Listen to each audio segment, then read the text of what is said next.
Oh, hi everyone. I'm Maxwell Adams, the creator of the Grim Adventures of Billy and Mandy. Today, I'm going to go to work and make some cartoons.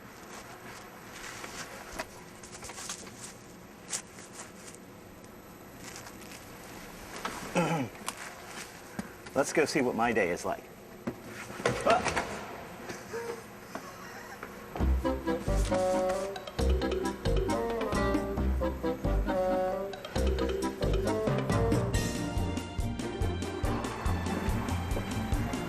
Hey, so welcome to Cartoon Network Studios in Burbank.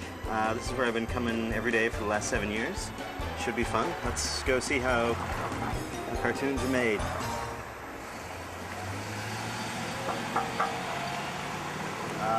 Hang on. Hello? Yes? Yeah, it's me, Maxwell. Maxwell who? Maxwell Adams. Who is this? From the Grim Adventures of Billy and Mandy upstairs. Let me get this straight. You're with Billy and Mandy.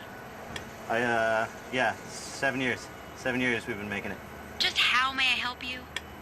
Can I be let in, please? I'm going to have to call security. Can I come in?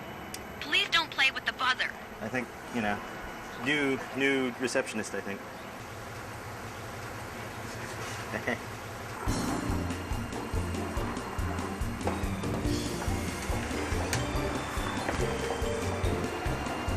So, yeah, this is the inside of Cartoon Network, where Billy and Mandy is made. I guess where we should start is just checking out my office, which is a great place where I work every day. I think you'll like this. Morning, Laurel. Any messages for me? Why would you have any messages? All right, then. Busy day. I'll be in my office if anyone needs me.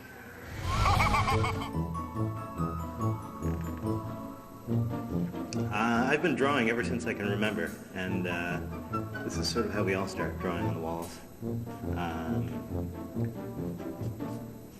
I used to be much better at drawing on walls, actually. Well, let's go find my office. It's down the stairs here. Lossing my mind, that's bad spelling right there. Don't look at that. So all the way down, come on. There's graffiti all over the place. This is sort of Cartoon Network's graffiti walls. You can just draw. Because I can, that's why. Keep coming. We're almost there. Come on.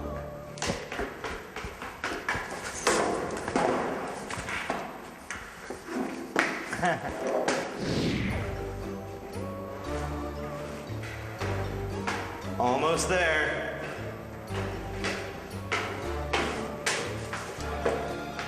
Let's go check it out. Hey, so this is it. This is where the magic happens. It took me, I guess it was like season 4 by the time I got this office, but well worth the wait and the effort. Come on in.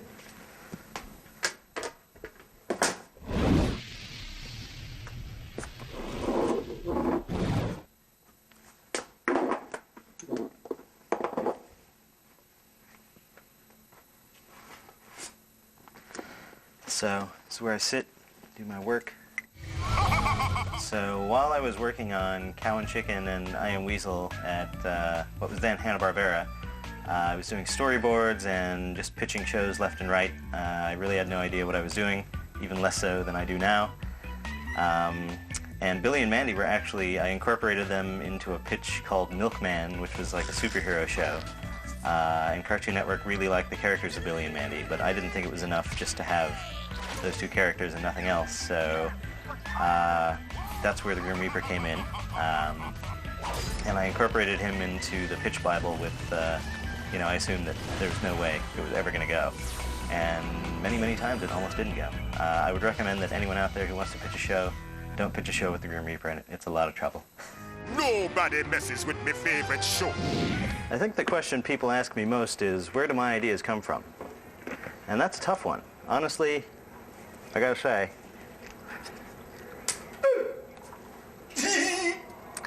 My boogers smell like licorice. I don't know. I don't know where they come from. Yeah. In fact, I don't even like licorice. Can I have that?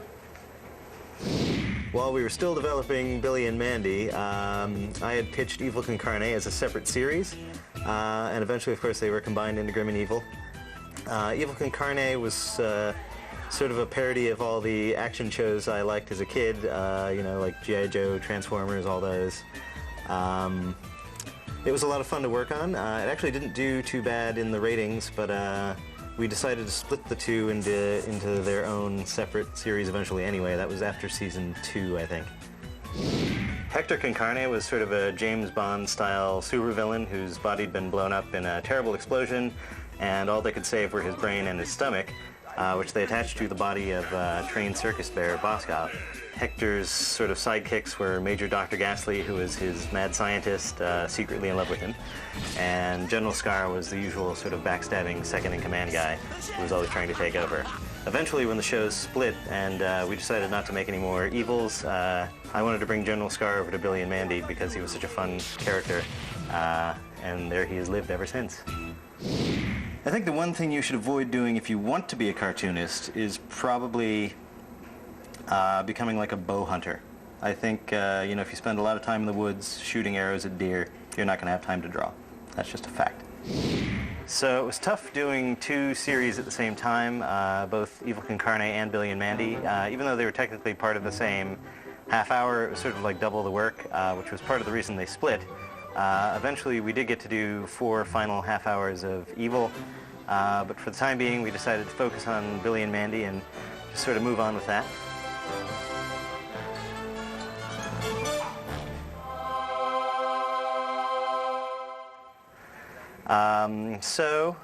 Basically we just sort of after the pilot had to refine Billy and Mandy and decide, you know, trying to lock down the characters, and this was actually the time where there was an executive in Atlanta who decided she didn't like Billy's nose and thought it was too big.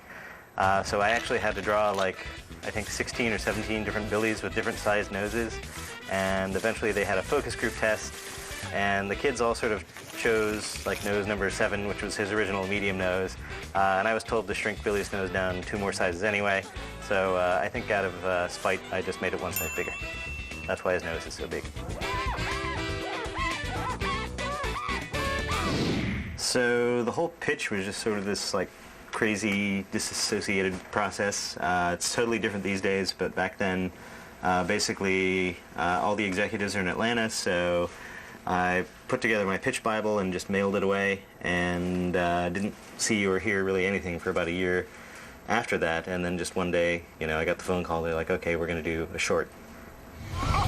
So I don't hold my pencil in the recommended way. That's what they told me in 3rd grade, and they tried to change it, but I refused because I'm stubborn. Supposedly I hold it this way because my dad grew up in Japan and this is how they hold their pencils. I don't know if that's true or not, but it works for me, and I like it.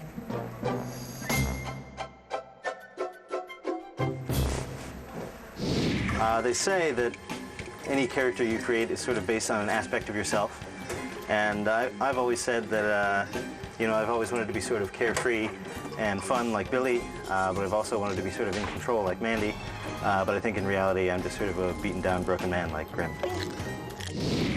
Like any other cartoon, Billy and Mandy took about 9 months to make, from writing the outline to doing the storyboard, all the way through production and post-production.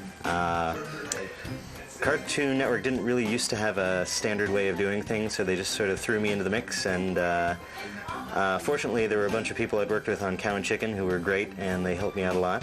And when it was all said and done, I was one of 52 shorts that were up for being chosen to be a cartoon, and I thought all I had to do was wait for Cartoon Network to make their decision, but no, they decided to have a big contest online and via phone where they would air them all and people would vote. I think Irwin represents my more sort of romantic, idealistic side, despite all of my sarcasm and my passive aggressiveness. I still have that one hope that it's all going to work out in the end, and I think that's Irwin for you. He's never going to learn his lesson.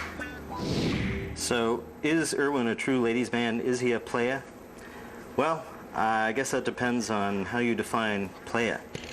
And since I have no idea what it means, really, I would have to say Irwin has no idea either. I actually have several recurring nightmares.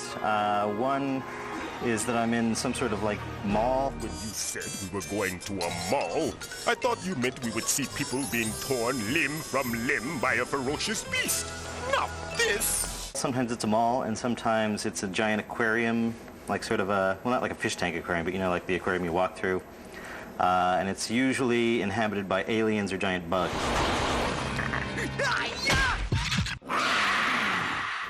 I had another one, which was turned into a show, which was about a psychic crow that fed on, like, fear.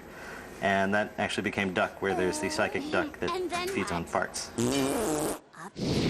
If I weren't making cartoons, I think I'd probably be living in a cardboard box somewhere, because there's really not anything else I can do. I have no valuable skills that serve society in any useful way.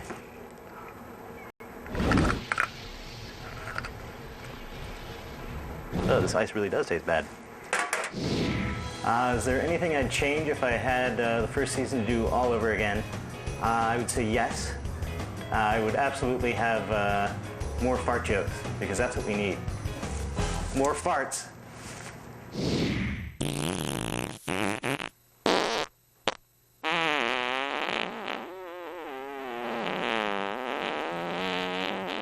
How was that, Jim? No one's better than you, Maxwell.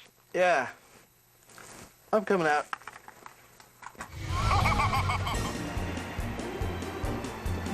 Well, everyone, thanks for spending time with me at beautiful Cartoon Network in Burbank, California. I'm done with my day, so good night and good luck.